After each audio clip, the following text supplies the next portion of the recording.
Hello friends, வாங்க இன்றைக்கி ஒரு இட்லி பொடி ரெசிபி தான் பார்க்க போகிறோம். கண்டிப்பாக இது எல்லார் வீட்லேயும் வச்சுருக்கக்கூடிய ஒரு பொடி.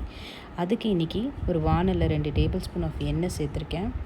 கூடவே கடலப்பருப்பு ஒரு 1/4 கப், உளுத்தம்பருப்பு ஒரு 1/2 கப், பச்சரிசி 1/4 கப்புக்கும் கொஞ்சம் குறைவாக, கடலை ஒரு 1/2 கப், எள்ளு 1/4 கப்புக்கும் கொஞ்சம் குறைவாக, கொஞ்சம் கருவேப்பிலை இலை, பெருங்காயம், குண்டு மிளகா ஒரு 10 மிளகா, வேடிகை சில்லி கலருக்காகன்னு ஒரு 5 மிளகா சேர்த்துருக்கேன்.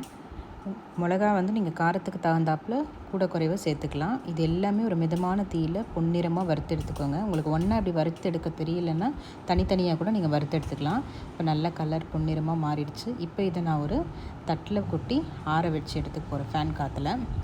கூடவே உப்பு சேர்த்து இப்போ இந்த பருப்பெல்லாம் நல்லா ஆறிடுச்சு. இதை நான் ஒரு மிக்ஸி ஜாரில் மாற்றி நல்லா பொடி பண்ணி எடுத்திருக்கேன். இப்போ நம்ம டேஸ்டியான இட்லி பொடி ரெடி. நீங்களும் மறக்காமல் வீட்டில் செஞ்சு பார்த்து உங்கள் கமெண்ட்ஸை சொல்லுங்கள். தேங்க்யூ.